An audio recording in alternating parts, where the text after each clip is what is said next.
Efesios capítulo 4, versículo 6.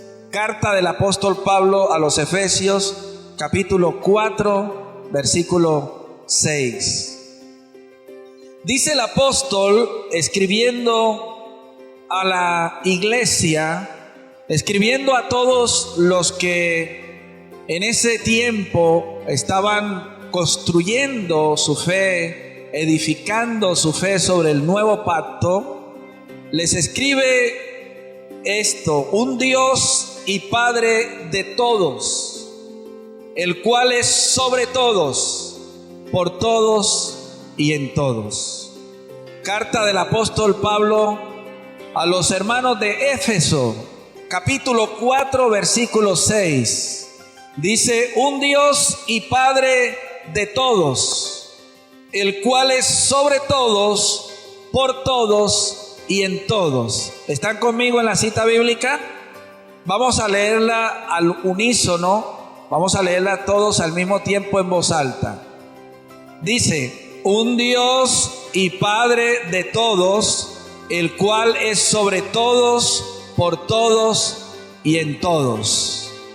Estamos hablando el domingo pasado de la manera como el apóstol Pablo retoma uno de los grandes y bruscos cambios que Jesús hiciera cuando vino aquí a la tierra, tocante a la manera como nosotros debemos entender que es Dios.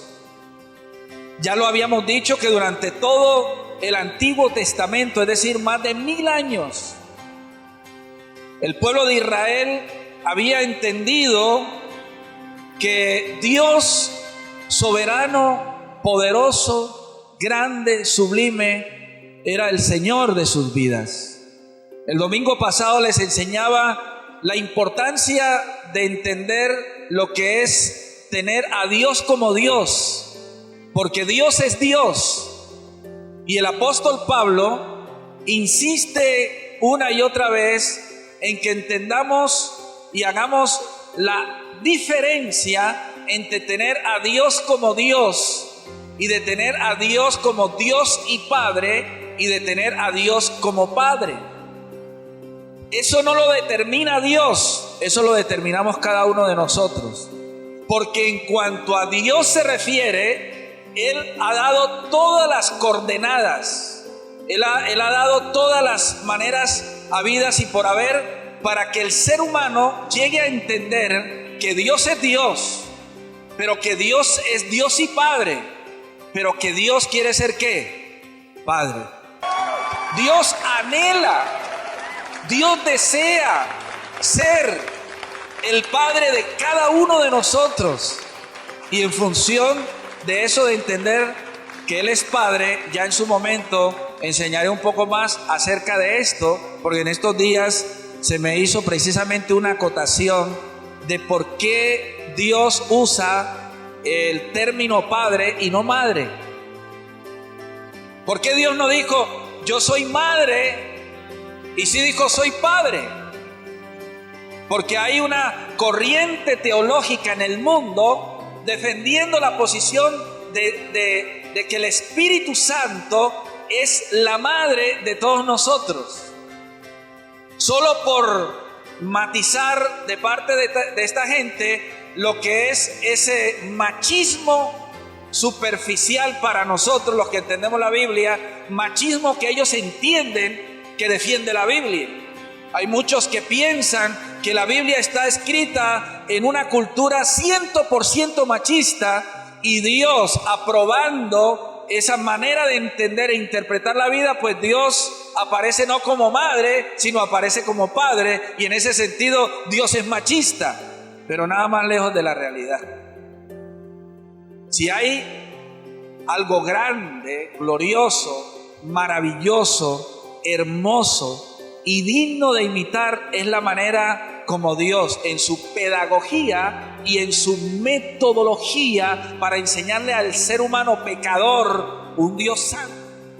Entonces el ser humano en vez de adentrarse en el proceso de Dios, de cómo Dios en su ternura, en su amor, en su misericordia, no solamente nos trae a nosotros a la existencia, sino que se toma el trabajo de conducirnos lenta y progresivamente para que ese Dios deje de ser Dios y se convierta en el Padre que todos nosotros anhelamos y necesitamos. De momento decirle lo siguiente en cuanto a Padre. Hermanos, en el lenguaje meramente fisiológico, la madre no engendra, las mujeres no engendran. Los que engendran son los hombres. Y en esa línea de pensamiento, la Biblia enseña que Dios engendró a su Hijo. ¿Estamos entendiendo eso? Dios nos engendró a nosotros y en función de quien engendra se convierte en padre. Por eso es que el Señor dice en Juan 1:13 que nosotros no somos engendrados de carne ni de sangre ni de voluntad de varón, sino que somos engendrados ¿por quién? Por Dios. Y el que engendra es ¿qué? Padre. El apóstol Pablo no dice la mujer se salvará concibiendo hijos. La mujer concibe, ella no engendra. Y sin embargo el apóstol Pablo usa el siguiente término: la mujer se salvará engendrando hijos, no concibiendo. Pero una mujer no engendra, una mujer concibe. ¿Cómo es que una mujer entonces engendra?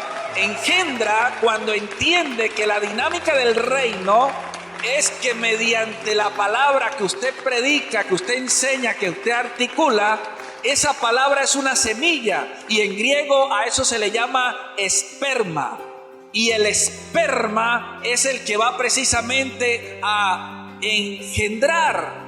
La palabra que Jesucristo predicó es el instrumento por el cual Dios nos engendra a nosotros. En la parábola del sembrador, la semilla que cae en tierra, la semilla que cae en el camino, la semilla que cae entre espinos, la semilla que cae entre piedras, esa semilla es precisamente el elemento que el Señor usa para engendrarnos a cada uno de nosotros por medio de su palabra.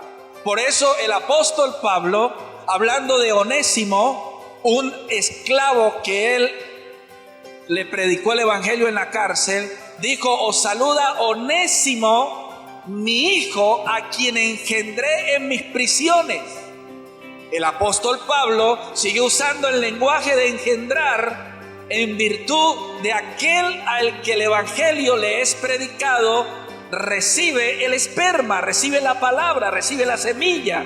Y cuando la otra persona que está compartiendo la palabra logra su cometido, se convierte en un ¿qué? En un padre, porque engendra por medio de la palabra. ¿Estamos entendiendo eso? En Salmo capítulo 2, versículo 5, dice: yo publicaré el decreto. Mi hijo eres tú, yo te he engendrado hoy. Es decir, que por medio del decreto y la declaración de Dios, Dios a sí mismo se dijo: tú me serás hijo y yo le seré padre. Y lo decretó, lo declaró por medio de la palabra que fue dada, el Señor engendró. ¿Estamos entendiendo eso? Por eso es que Él es padre, porque engendra por medio de su palabra. En ese sentido, entonces entramos a Efesios 4, versículo 6. Un Dios y Padre de todos. ¿De quién? ¿De quién? De todos. De todos los que el Padre engendra por medio de su palabra. Por eso es que cuando usted y yo venimos a la verdad del Evangelio, tenemos que llegar a entender el lenguaje que usó Jesús cuando hablaba precisamente del Padre. Jesús una y otra vez habló del Padre, enseñó acerca del Padre. Diga conmigo en voz alta: Jesús nos vino a revelar al Padre. A ver, no los oigo, tiene que decirlo sostenido y entendiendo que esto es un fundamento de fe. Jesús nos vino a revelar al Padre. Otra vez, en el Antiguo Testamento, todos los que se acercaban al Creador del universo entendían que se estaban acercando a Dios, pero no se acercaban de frente a Dios, sino que lo hacían por medio de sacrificios, de holocaustos, por medio de cultos y de ceremonias, porque había cierto temor de acercarse de frente a Dios, no fuera que Dios se enojara de su altanería, de su arrogancia, de su prepotencia, de irse a presentar delante de Dios, de la máxima autoridad del universo, así de frente. Había que apaciguar a ese Dios, había que mandarle pequeños mensajitos de cariño, de amor, un corderito sacrificado, una ofrenda mecida, una ceremonia por aquí, un rito por allá, una salmodia por aquí, otro cántico por allá.